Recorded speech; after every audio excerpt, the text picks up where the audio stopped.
हमारे चैनल को सब्सक्राइब करें और बेल आइकन दबाएं। तो मैं जाऊँ दादा? यस।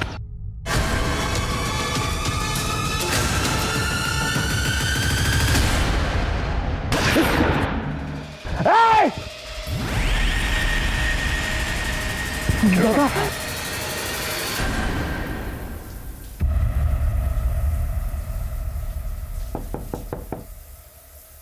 कौन है? मैं हूँ पल्लवी।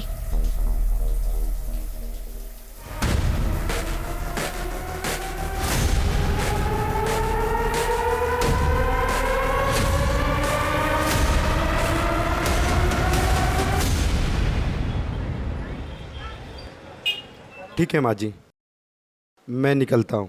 सुधाकर बेटा, कुछ बात करनी थी। जी? वो मेरी बड़ी बेटी को गुजरे 5 साल हो गए। भगवान ने तुम दोनों को बच्चा भी नहीं दिया।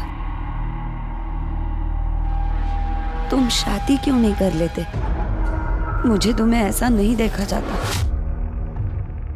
भगवान की मर्जी के आगे किसकी चलती है माँ जी? पल्लवी को भी उस लड़की ने धोखा दिया। मुझे तो कुछ समझ में नहीं आ रहा है मैं क्या करूं। सुधाकर, तुम पल्लवी से शादी कर लो ना। मैं पता नहीं कितने दिन जिंदा रहूंगी। माँ जी, मैं उससे 20 साल बड़ा हूँ। लोग क्या कहेंगे? लोग तो ऐसे भी कीचड़ उछाड़ते रहते हैं। सुधाकर, मैं जानती हूँ तुम मेरे पल्लवी को बहुत खुश रखोगे। हाँ बोल दो। अब आपको मना भी तो नहीं कर सकता माँ जी, लेकिन एक बार पल्लवी से पूछ लीजिए, उसकी मंजूरी भी तो जरूरी है। हाँ, मैं बात करती हूँ उससे।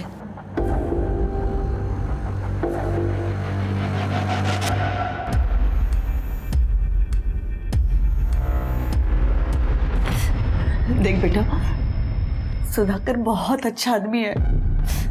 वो तुझे बहुत खुश रखेगा। तेरा किसी लड़के के साथ चक्कर होता ना तो भी ठीक था, लड़की के साथ जी। हाई इस पे क्या गलत है? वीडियो इसका तो लोग थूकेंगे आप पर। तू सुधाकर के साथ शादी के लिए हाँ कर दे, वरना मैं अपनी जान दे दूंगी।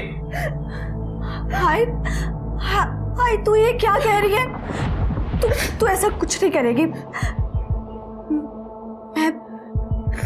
मैं शादी के लिए रेडी हूँ। हाय,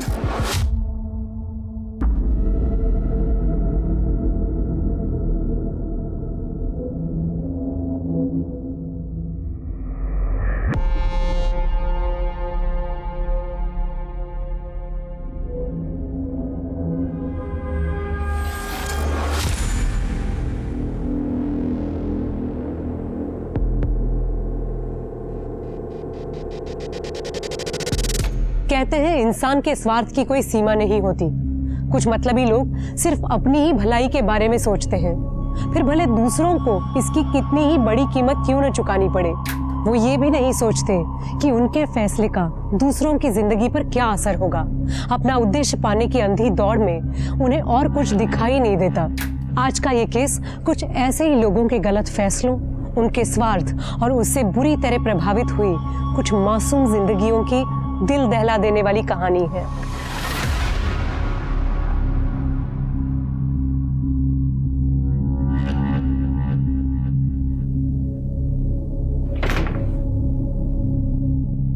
सरप्राइज! कैसे लगा? बहुत खूबसूरत। लेकिन तुमसे ज्यादा नहीं। थैंक्स।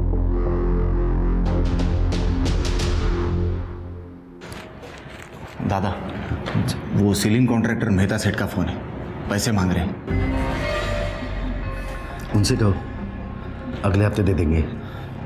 ठीक है। मेहता सेठ का, मेरी अभी दादा से बात हुई है।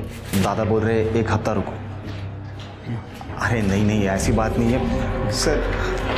अरे क्या हुआ रामू, क्यों रो रहे हैं?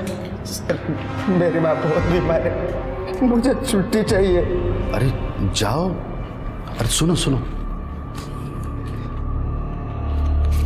कुछ पैसे रखो और कुछ जरूरत लगी तो फोन कर देना।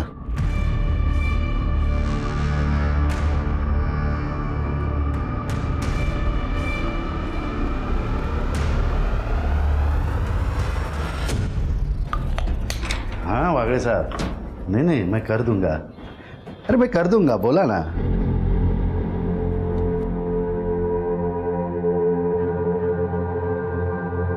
पल्लवी,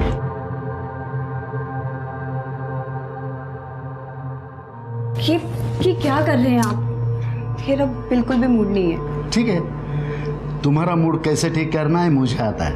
एक सेकंड, ये तुम्हारे लिए है। ये मुझे रात में पहन के दिखाना, मैं इंतजार करूंगा। ठीक है। मैं आता हूं।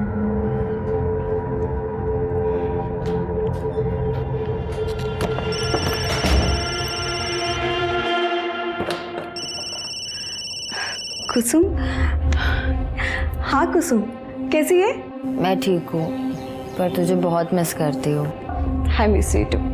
तुझे गुड न्यूज़ देनी थी, मेरे पति का पंचगनी में ट्रांसफर हो गया है। क्या कहा तूने? सच में? तू ऐसा कर, मेरे यहाँ पर शिफ्ट हो जा। यहाँ बहुत सारे रूम्स हैं, मैं अभी सुधाकर से बात कर रही हूँ। और वैसे भी यहाँ कोई रेंट वेंट नहीं लगने वाला, ठीक है? ठीक है।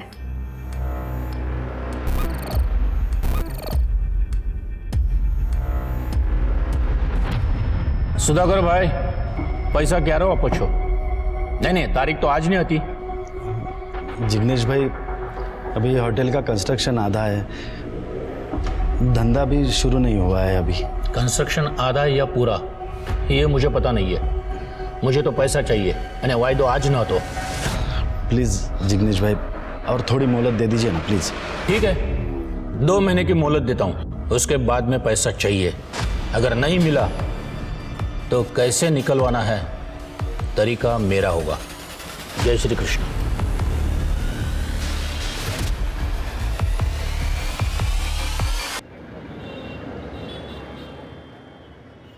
मुझे आपसे एक बात करनी है। वो मेरी एक फ्रेंड है कुसुम, वो और उसके हस्बैंड हमारे ही शहर में रहने के लिए आ रहे हैं। तो मैं सोच रही हूँ कि क्यों ना हम उन्हें यहाँ अपने साथ रख लें। वैसे भी अपने पास बहुत सारे रूम्स हैं। बीवी का हुक्म सर आंखों पर। सरकार, मैंने आपकी बात कभी टाली? बुला लीजिए।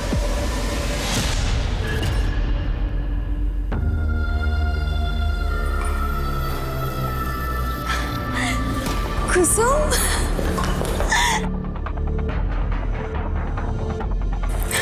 हाय।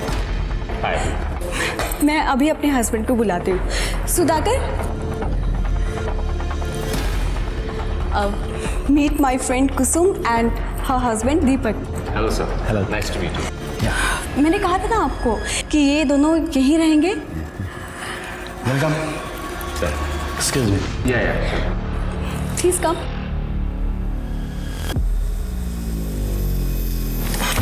Please welcome.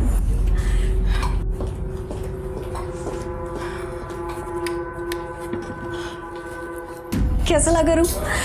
एक्चुअली आपके आने से पहले ही मैंने रूम रेडी करवा दिया था। आपका बहुत बहुत शुक्रिया। ये कुसुम तो आपसे मिलने के लिए बेताब हो रही थी। चलो अभी आप दोनों सहेलियां गप्पे लड़ाओ। अब तो हम दोनों वो सब कुछ करेंगे जो शादी से पहले किया करते थे। अब मैं फ्रेश हो जाता हूँ।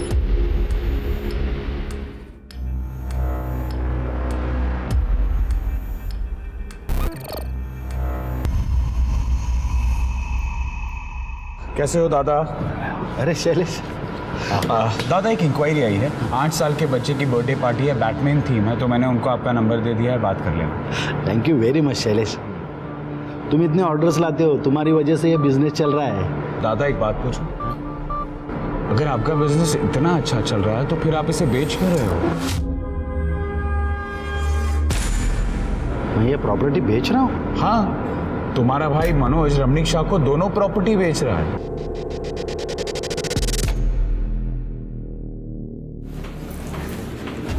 लीजिए चाय लीजिए। चाय। अरे रमणीक भाई, मुझे आपकी जुबान पे पूरा भरोसा है। मैं देखती हूँ। अरे दादा तुम्ही मनोज कहाँ है? अंदर है वो रमणीक भाई के साथ। मनोज, तुमसे कितनी बार कहा है, जब तक मैं जिंदा हूं तब तक ये होटल नहीं बेचूंगा। और रमणीक भाई, यहाँ पे कोई डील नहीं हो रही, निकलो ऐसे। Get out. अरे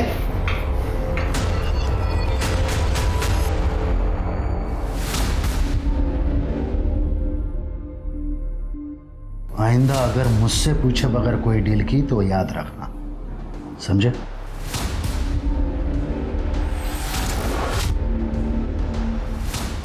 चाहे कुछ भी हो जाए, अब तो ये सब कुछ बेच के रहूंगा।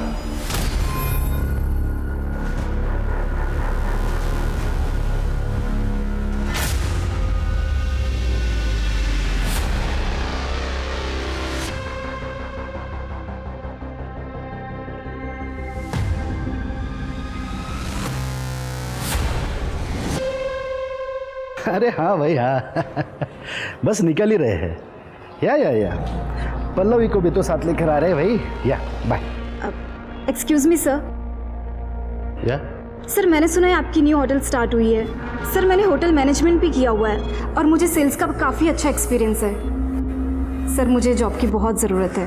क्या है कि ये होटल अभी अंडर कंस्ट्रक्शन है, ये होटल पूरा हो जाएगा तब आ जाइए। पर सर आप एक बार देख लीजिए ना सर। Please leave.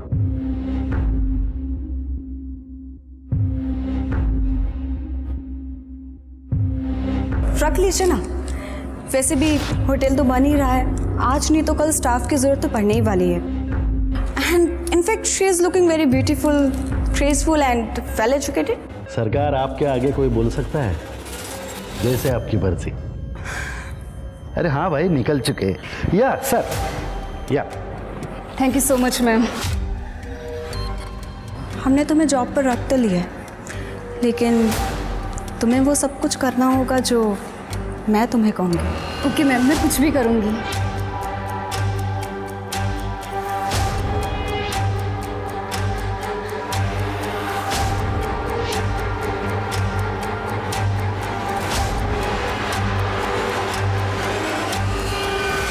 दादा 25 को अपना बैंक्वेट खाली है क्या? 25 को हाँ है।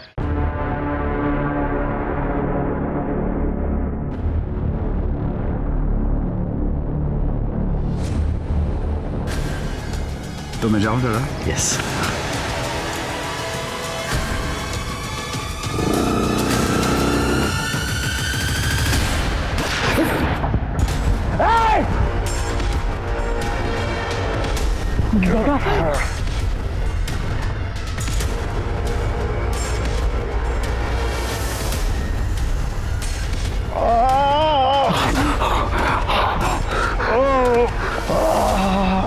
हेलो डॉक्टर पवार, सुधाकर दादा को गोली लगी, आप जल्दी आ जाओ प्लीज।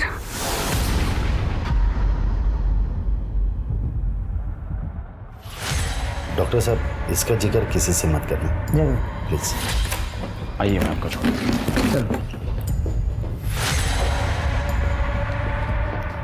मुझे बहुत ज़्यादा टेंशन हो रही है, हम पुलिस स्टेशन चलते हैं कंप्लेंट करने के लिए। अरे नहीं, शायद ये मनोज का काम होगा।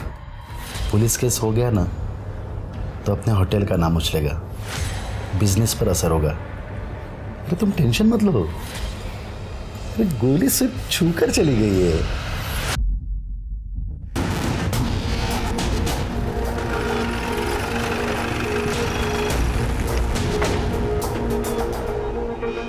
सर मैं ही शैलेश हूँ, मैंने ही आप लोगों को फ़ोन किया था। एक्चुअली सुधाकर दादा ने ये बात किसी को बताने के लिए मना किया था, लेकिन मैंने आपको फ़ोन करना सही समझा। लेकिन हुआ क्या है? सर मैं उनके बैंक्वेट के बारे में इंक्वायरी करने यहाँ आया था। हम लोग दोनों यहीं पर ही बात कर रहे थे और जैसे ही हमारी बात हुई मैं अपनी गाड़ी की तरफ जा रहा था, वो अपनी गाड़ी की तरफ जा रहे थे। मैंने गोली की आवाज़ सुनी तो मैं बाहर आके देखा तो 2 आदमी बाइक पे खड़े थे और दादा पे फायर किया और मैंने उनको पकड़ने की कोशिश भी की सर, लेकिन नहीं पकड़ पाया। कहाँ से आए थे वो लोग? जंगल के रास्ते से, यहाँ से सीधे गए थे और यहीं से ही आए थे। इस वाले रास्ते से? हाँ सर। और सुधाकर जी कहाँ खड़े थे? यहाँ पे गिर गए थे वो। और फायर यहाँ से हुआ? फायर यहाँ से हुआ था, यहाँ पे गिर गए। गोली कहाँ लगी थी सुधाकर जी? सर गोली उनके हाथ को छूकर चली गई। खड़े जरा वहाँ चेक करो सर, बुलेट मिलती है क्या?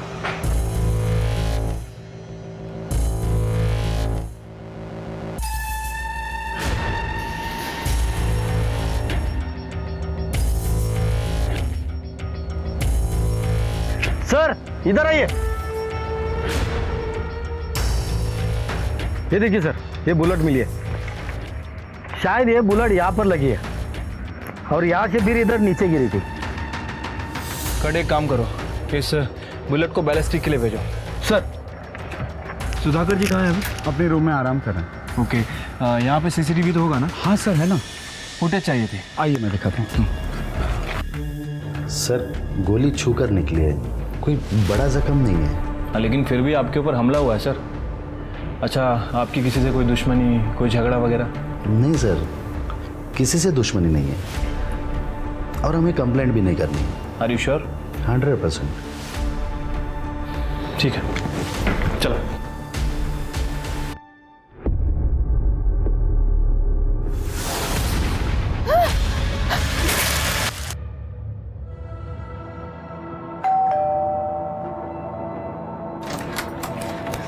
मनोज कहाँ है? अंदर है वो। तुम्हें शर्म नहीं आती? तुमने अपने ही भाई पर हमला करवाया।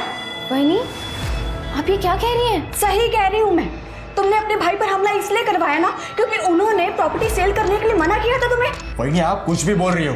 मैं मानता हूँ भाई और मेरे सोचने का तरीका अलग है, लेकिन इसका मतलब यह नहीं कि मैं उन पर हमला करवाऊंगा।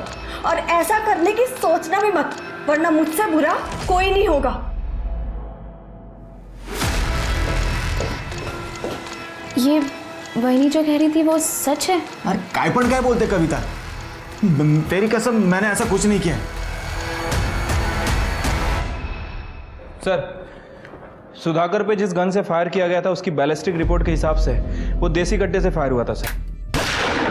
अच्छा, और क्राइम सीन का सीसीटीवी फुटेज भी मिला है। ये देखिए, ये दो लोग हैं, बाइक से जा रहे हैं। बाइक में नंबर प्लेट भी नहीं है सर। आई विटनेस के डिस्क्रिप्शन के हिसाब से एक का डिस्क्रिप्शन मैच भी कर रहा है, और जिसने फायर किया था वो लेफ्ट हैंडेड है। एक काम करो शिरके, क्रिमिनल लिस्ट में देखो कौन लेफ्ट हैंडेड शूटर है और अपने खबरों को अलर्ट कर दो। ये सुधाकर ने कंप्लेंट की थी? नहीं सर। तो ये भी पता करो सुधाकर ने कंप्लेंट क्यों नहीं की। Okay sir.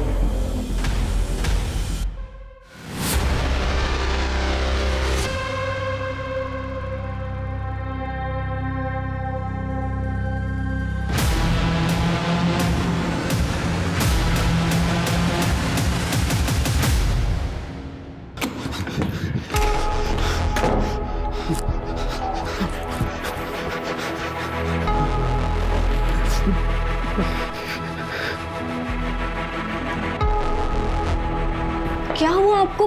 आप इतने डरे डरे क्यों हैं? अरे कुछ बताएंगे आप? रुकिए, मैं पानी देती हूँ आपको।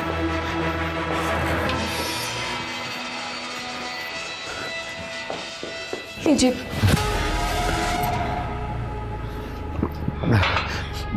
बताएंगे कुछ? क्या हुआ, क्या है? वो कांड हुआ। कांड? कैसा कांड? नहीं बता सकता। हम प्रॉब्लम में आ जाएंगे। प्रॉब्लम? कैसी प्रॉब्लम? तुम टेंशन मत लो, मैं सब संभालूंगा, लेकिन इस बारे में किसी से बात नहीं करेंगे। मैं संभालूंगा। फंस जाएंगे हम लोग फंस जाएंगे। अरे मेरी बात तो सुनिए, कुछ तो बताइए। फंस जाएंगे? सर, ये लेफ्ट हैंड शूटर्स की लिस्ट है। कुल 135 नाम है इसमें। सर, ये क्या? सर, ये गणपत है। इसने रिसेंटली 3 लोगों को देसी कट्टे बेचे हैं। कपासवाड़ी में छुपा हुआ था।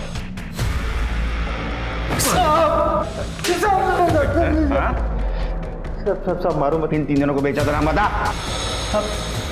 सब बताता हूँ सब।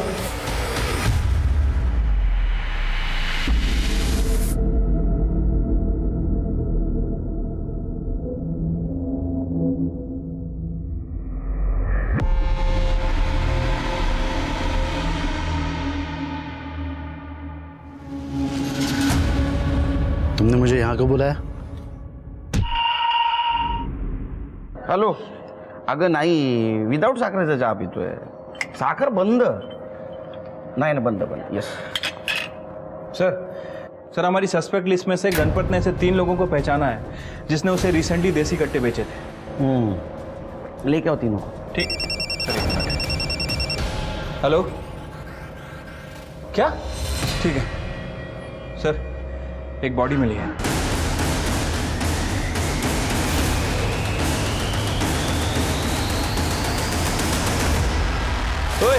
ए, चलो रे, चलो चलो चलो चलो चलो चलो चलो चलो। ये उधर है, चल चल। सिर के चेक करो। सर, ये तो सुधाकर जी हैं।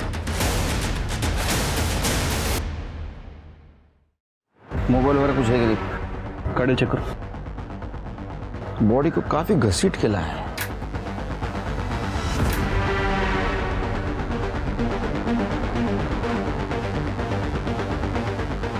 अरे इधर ये मनोज माने रहता है ना?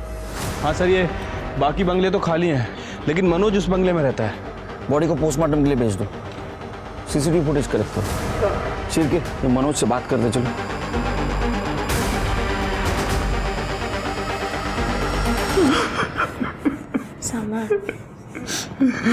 हे भगवान, कैसे हुआ?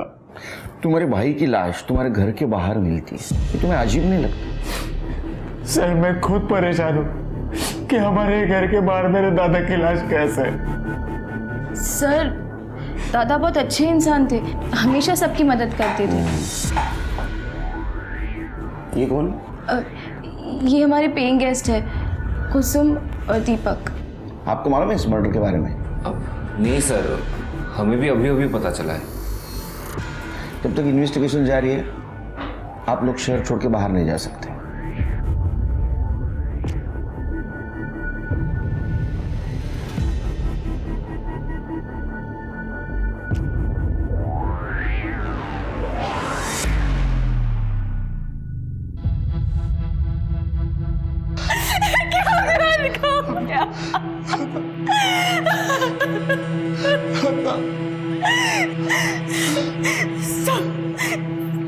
इनको इनके भाई ने मारा। मैं सच बोल रही हूँ।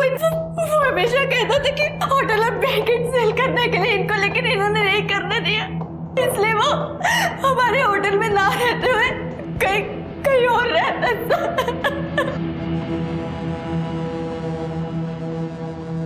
सर, गणपत ने जिन 3 लोगों को पहचाना था, उसमें से 2 लोग यूपी और झारखंड में हैं, लेकिन एक बंदा है जिसे रिसेंटली पंचगनी में देखा गया है। विनोद नाम है उसका। उठाओ उसको।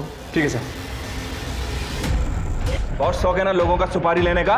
सुधाकर को तू नहीं टपकाया ना? नहीं साहब, वो रमणीक शाह ने मुझे सुपारी दिया था सुधाकर को मारने का, लेकिन मेरा निशाना चूक गया साहब, मैंने नहीं मारा उसे। पहले हमले की नहीं, दूसरे की बात कर रहा हूँ। दूसरा हमला? साहब मैंने दोबारा हमला नहीं किया, वो तो मामला ठंडा होने तक मैं यहाँ पे छुप कर बैठा था। माँ कसम मैंने सुधाकर को नहीं मारा है। अरे उठाओ इसे।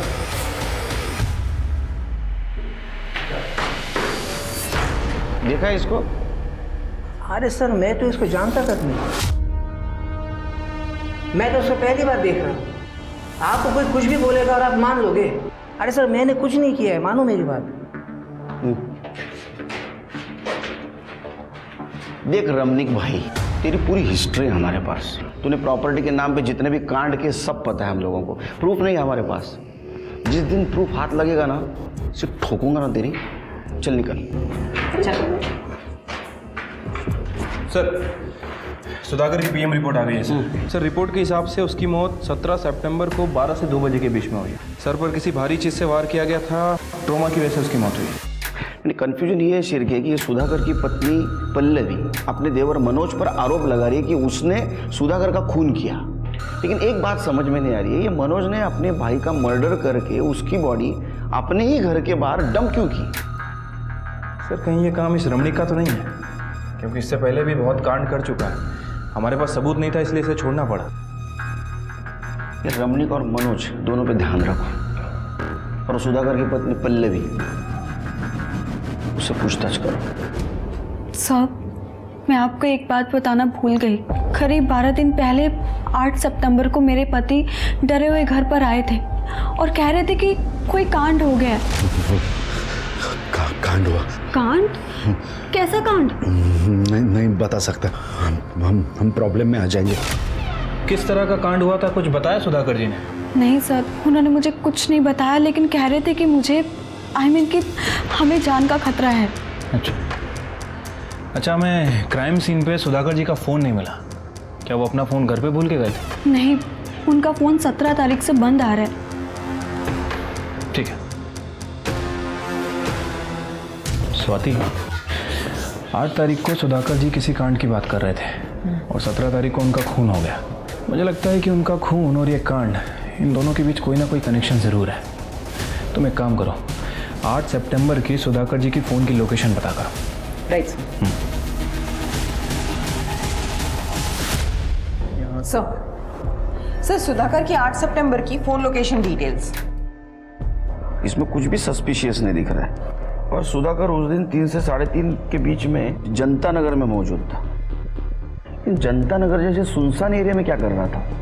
वो भी आधा घंटा। छिड़के जरा जनता नगर जाके चेक करो। ठीक है सर।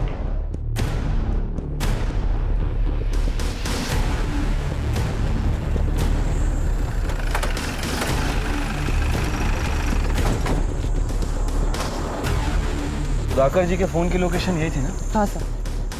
जरा चेक करो कुछ मिलता है क्या।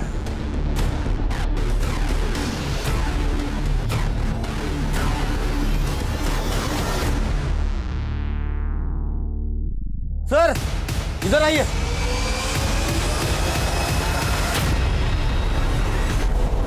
ये देखिए सर।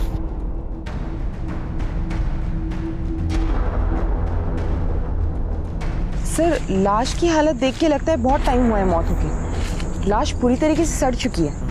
थोड़े जरा आसपास देखो कोई आईडी वगैरह मिलता है क्या? सर सर ये सैंडल देखिए, इसकी डिजाइन देखिए, ये बहुत ही रेयर है। स्वाति पता करो कि इस ब्रांड और इस साइज का सैंडल रिसेंटली किन किन लोगों ने खरीदा है, और कोई फीमेल की मिसिंग कंप्लेंट है क्या ये भी पता करना। सर कुछ नहीं मिला। ठीक है, बॉडी को पोस्टमार्टम के लिए भेजो। सर पुलिस सुधाकर के खून की गुत्थी में उलझी हुई थी। तभी अचानक एक और हत्या का मामला सामने आ गया। आखिर कौन थी ये औरत? क्या उसका सुधाकर के साथ कोई नाता था? और क्या उन दोनों का कत्ल एक ही इंसान ने किया था? पुलिस के सामने अब यही नए सवाल खड़े हो गए थे, जिनके जवाब पाने के बाद ही पुलिस असली कातिल तक पहुंच सकती थी। सर हमने मिसिंग कंप्लेंट चेक की, लेकिन बॉडी के डिस्क्रिप्शन से मैच करती हुई मिसिंग कंप्लेंट नहीं मिली। वो सैंडल के डिटेल्स का क्या हुआ? सर उस औरत ने बेस्ट क्वालिटी ब्रांड की 6 नंबर की चप्पल पहनी हुई थी, एक ही वेबसाइट पर अवेलेबल है, और तकरीबन 58 औरतों ने 6 नंबर की उसी डिजाइन की चप्पल इस वेबसाइट से मंगाई है। सर उन सारी औरतों की इंक्वायरी कर रहे हैं। सर ये विनोद जिसने सुधाकर जी पे हमला किया था, सर ये रमणीक शाह का नाम ले रहा है, लेकिन मुझे इसके ऊपर शक है सर, क्योंकि विनोद के अकाउंट में सुधाकर जी के भाई मनोज ने पैसे ट्रांसफर किए हैं।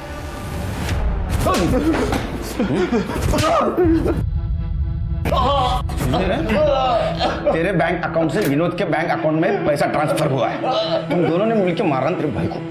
सर मैं मानता हूँ मैंने और रमणीक भाई ने सुधाकर दादा को मारने का प्लान किया था, लेकिन हम लोग कामयाब नहीं हुए थे सर। लेकिन सेकंड टाइम तो कामयाब हो गया ना? तो नहीं सर, मैंने पहली बार भी कुछ नहीं किया था और सेकंड टाइम तो मैंने कोशिश भी नहीं की थी। मुझे तो खुद इस बात पे पछतावा है कि मैंने सुधाकर दादा को मारने का प्लान किया भी कैसे। अरे पछतावा तेरे को तब होगा जब तू जेल में टॉयलेट को बैठेगा, और तेरे रमणीक भाई को भी नहीं छोड़ेंगे हम। चल लेके चल।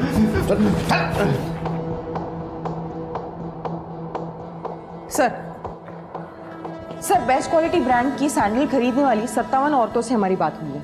सारे के सारे सही सलामत है, सिवाय एक औरत के। उसका नाम शोभा मेहता है, यही के बिजनेसमैन प्रकाश मेहता की बीवी है वो। सर लेकिन शोभा मेहता की कोई भी मिसिंग कंप्लेंट दर्ज नहीं हुई है। तो इसका मतलब सुधाकर जिस कांड के बारे में बात कर रहा था, शायद वो यही कांड होगा। क्या ये सुधाकर शोभा मेहता को जानता था? ये दोनों के मर्डर का आपस में कुछ ना कुछ कनेक्शन जरूर लग रहा है। प्रकाश मेहता से बात करो। सर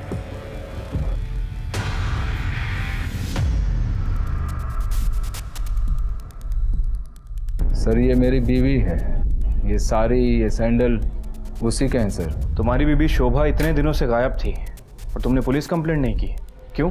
शोभा अक्सर बिना बताए अकेली कहीं ट्रिप पर निकल जाती थी, तो मैं भी अपनी बिजनेस ट्रिप्स में बिजी रहता हूँ, इसीलिए सर इतने दिनों से गायब है, पता ही नहीं चला सर। चलो मान लेते हैं कि शोभा बिजनेस ट्रिप पे जाया करती थी, तुम भी बिजी रहते थे, लेकिन फ़ोन करके एक दूसरे का हाल चाल तो पूछते होगे ना?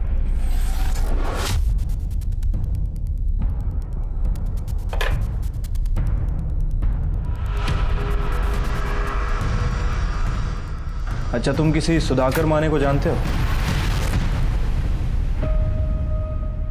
सर नहीं देखो शीर के मैं क्या बोल रहा हूँ। सर शोभा की पोस्टमार्टम रिपोर्ट। सर रिपोर्ट के हिसाब से शोभा की मौत गला घोटने की वजह से हुई है, रस्सी का इस्तेमाल हुआ, और 8 सितंबर को दोपहर 2 से 4 बजे की उसकी मौत हुई है, जिससे सुधाकर का टावर लोकेशन मैच होता है। सर मुझे एक बात समझ नहीं आ रही है, ये प्रकाश की बीवी शोभा इतने दिनों से गायब है और इसे कोई खबर ही नहीं। और उसने जो कारण बताया सर वो तो बिल्कुल भी डाइजेस्ट नहीं हो रहा है। ये प्रकाश की कुंडली निकालो, देखो ये सच बोल रहा है झूठ। ठीक है सर, मैं उसकी कुंडली निकालता हूँ।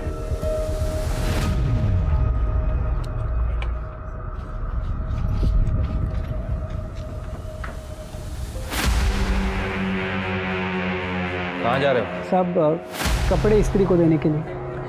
मेहता के घर में कितने साल से काम कर रहे हो? 4 साल से। 4 साल से? मतलब तुम्हें तो पता ही होगा कि उसके घर में क्या होता है क्या नहीं। तो तुम्हारे साहब और तुम्हारी मैडम के संबंध कैसे?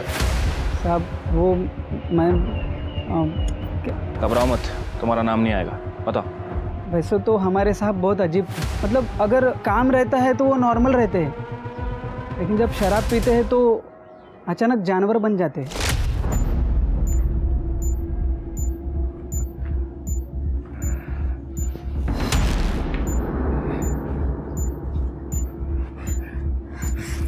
आप फिर से पी के आ गए? तो चलो कर। अरे बेडरूम में तो चलिए। तो ये क्या है? घर है मेरा, जहाँ मेरा मन करेगा मैं वहाँ मजे करूँ। सुन, तू मेरी बीवी है, मेरी बात माननी पड़ेगी तुझे। तू कहाँ जा? इधर ही रुक और देख, मजा आएगा तुझे। चल रुक जाइए ना, छोड़ दीजिए मुझे।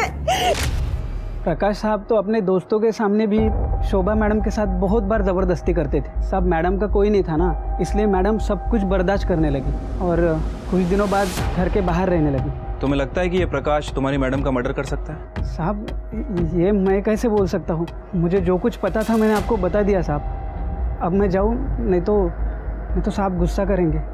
ठीक है, जाओ। स्वाति, ये प्रकाश एक नंबर का कमीना आदमी है। मुझे लगता है कि इसने ही अपनी बीवी का मर्डर किया है और ये सब होते हुए उस सुधाकर ने देख लिया था, तो इस प्रकाश ने सुधाकर को भी रास्ते से हटा दिया। हाँ सर, हो सकता है, पॉसिबिलिटी तो है। एक काम करो, शोभा और सुधाकर इनकी और डिटेलिंग करो। आई एम श्योर कुछ ना कुछ हाथ जरूर लगेगा। सर हमें तुम्हारे घर की तलाशी लेनी है। हाँ, शौक से लीजिए। कड़े सर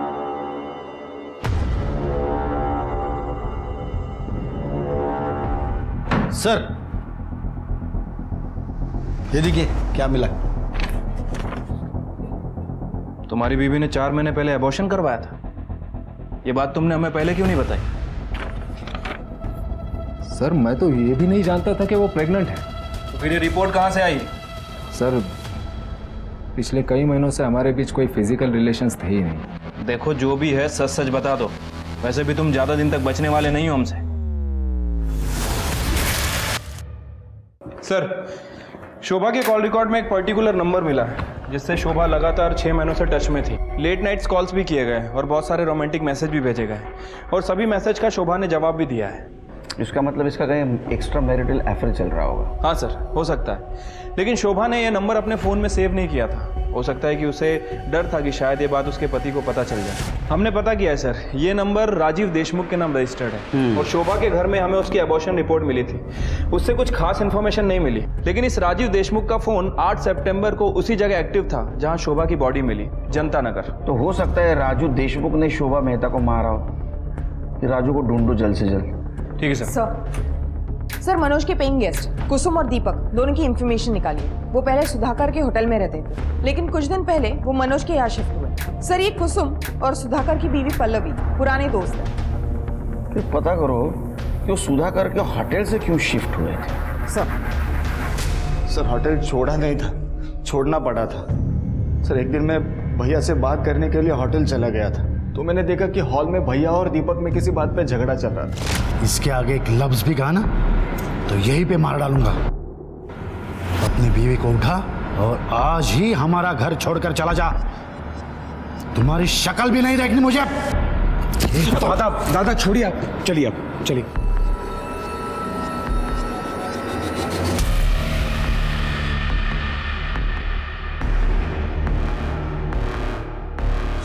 क्या हुआ भैया, इतना गुस्से में क्यों थे? वो तो मैं अभी बता नहीं सकता, लेकिन उन्होंने कहा है कि घर छोड़ के जाने के लिए। फिलहाल तो मुझे एक रहने के लिए बंदोबस्त करना होगा। तो एक काम करो ना, मेरे यहाँ एक कमरा खाली है, तुम और तुम्हारी बीवी आ जाओ, यहाँ जितना रेंट दे देते हो उतना ही दे दो। सर मुझे पैसों की बहुत ज़रूरत थी, इसलिए मैंने दीपक और उसकी पत्नी को अपने घर में रहने के लिए कहा था। होगी ना पैसों की ज़रूरत, क्योंकि भाई की सुपारी देने में तेरा पूरा पैसा खर्चा हो गया था। ये झगड़ा किस टाइम और किस वक्त हुआ बता दो। सर, राजीव देशमुख की डिटेल्स निकाली है, पता चला है कि उसकी मौत 1 साल पहले ही हो गई थी। अच्छा, इसका मतलब उसका नंबर कोई और यूज कर रहा है। ये राजीव देशमुख के बारे में पता करो, माजरा क्या है। ठीक है सर। सर सुधाकर के होटल की 11 तारीख की सीसीटीवी फुटेज।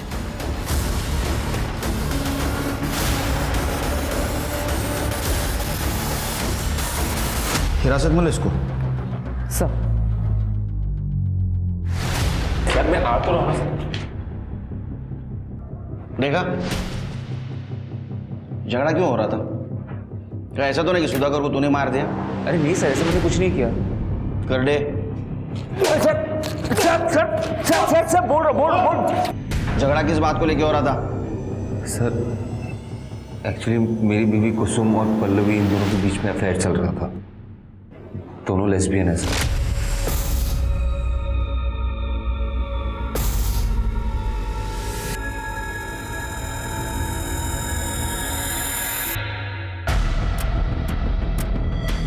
अरे आ गए तुम? उन दोनों पे मुझे शक होने लगा था।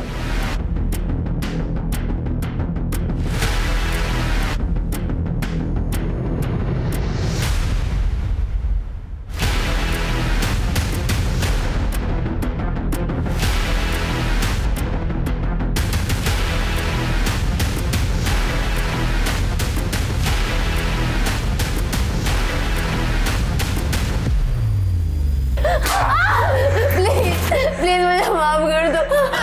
प्लीज मेरी वीडियो डिलीट कर दो।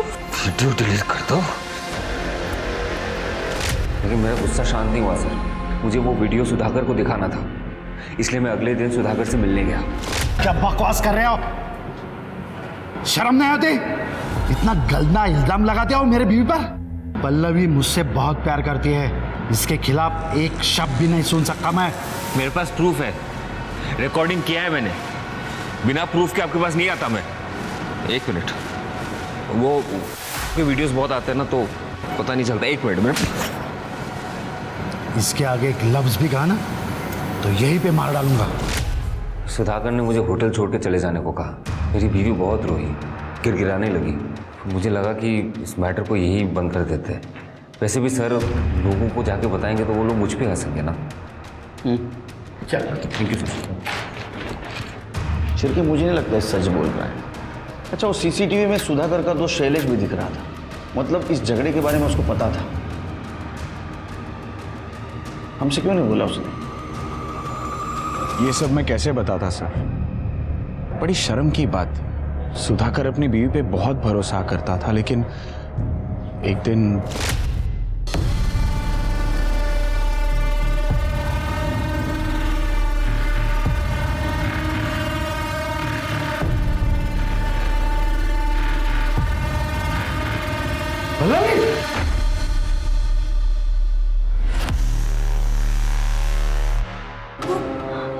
आप जैसा सोच रहे वैसा कुछ नहीं है। Shut up! मैंने जो सुना था वो सब सच था। अरे क्या क्या नहीं किया मैंने तुम्हारे लिए। दुनिया से लड़ने को तैयार था मैं। मेरी जिंदगी बर्बाद कर दी तुमने। सुधाकर बहुत गुस्से में था। उसने मुझे सब कुछ बताया था, लेकिन मुझे चुप रहने के लिए कहा था। सर, सुधाकर पल्लवी को डिवोर्स देना चाहता था, लेकिन पल्लवी नहीं चाहती थी कि वो डिवोर्स ले। मुझे कहने में भी बड़ा अजीब लग रहा है। ये आप लोग क्या कह रहे हैं? मैं मेरे पति की मौत से पहले इतना ज्यादा परेशान हूँ और आप लोग मुझ पर इतना बड़ा आरोप लगा रहे हैं। मेरे और मेरे पति के बीच में कोई प्रॉब्लम नहीं थी सर। हम दोनों में बहुत ज्यादा प्यार था। आपको किसी ने बहका है सर। आगे ठीक है, पकड़ के रखो उसे। सर, सुधाकर जी के मोबाइल में किसी ने दूसरी सिम डाल के यूज करने की कोशिश की है। कर्डे ने उसे पकड़ लिया है। चलो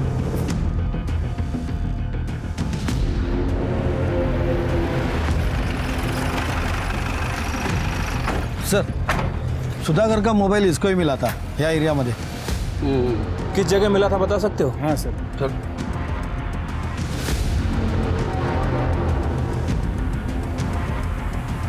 यही वो मुझे फ़ोन मिला. ब्लड. सर यहाँ तो सुधाकर जी की बॉडी मिली थी. ये मनोज माने का घर भी इधर ही है ना? हाँ सर. करड़े स्वाति बघा कहीं सापड़ देगा. मतलब बॉडी को यहाँ से घसीटा गया.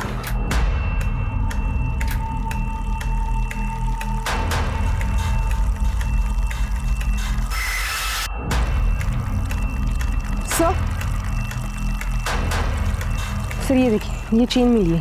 तो मारने वाले की हो सकती है.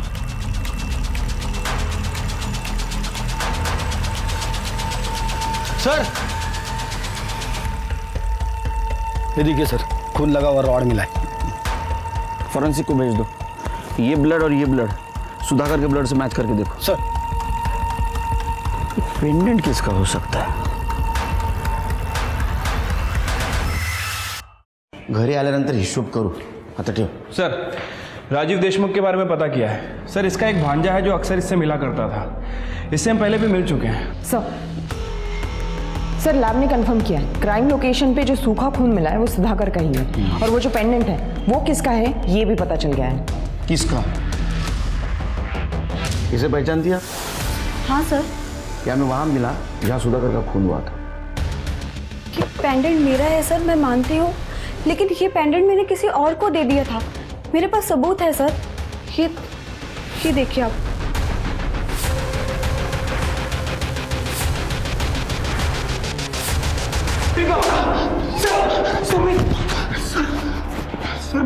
सर आपको कुछ गलतफहमी हुई है. मैं बेकसूर हूँ सर. गलतफहमी हमें नहीं, गलतफहमी तुझे हुई है. ये देख, ये तेरे मामा राजीव देशमुख का फोन है जिसे तू पिछले 1 साल से यूज कर रहा है उन्हीं के सिम कार्ड से. मैसेज दिखा. ये देख, इसमें तूने शोभा को शादी का वादा किया था. और एक और बात, ये देख 8 तारीख को तेरे फोन का लोकेशन जनता नगर. अब बोलेगा या चमत्कार दिखाओ? कर गया. सर मेरा और शोभा का अफेयर चल रहा था. अभी बोला. शोभा अपने पति से बहुत परेशान थी सर, इसलिए वो मुझसे प्यार करने लगी. उसका अबॉर्शन कराने के बाद वो मुझसे शादी करने की बहुत जिद कर रही थी.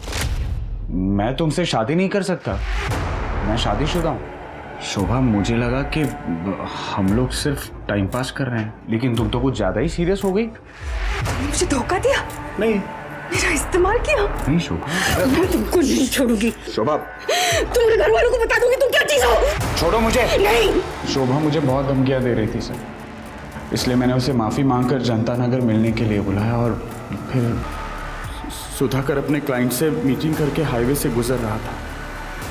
मुझे देखकर वो मेरे पीछे आया और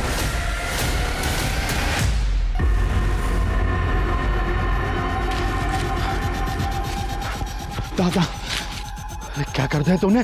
सर ये बात किसी को मत बताना प्लीज. अगर मैं इसे नहीं मारता तो ये मेरी जिंदगी बर्बाद कर देते.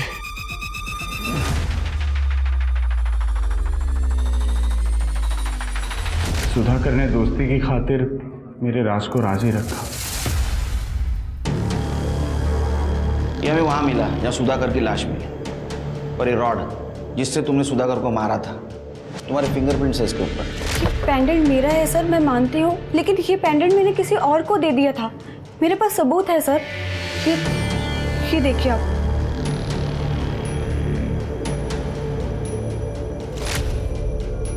स्वाति बताइए.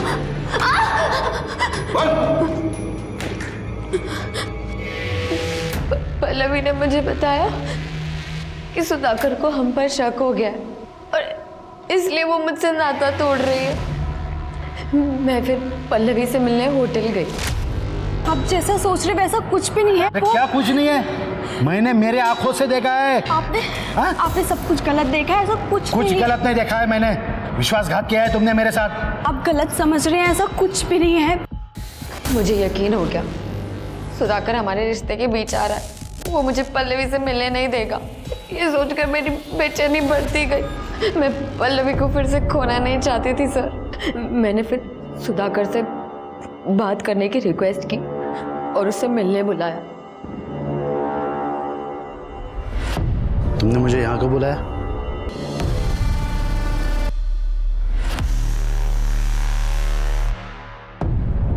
मैंने दीपक के मोबाइल से पल्लवी और मेरी वीडियो भी डिलीट कर दी।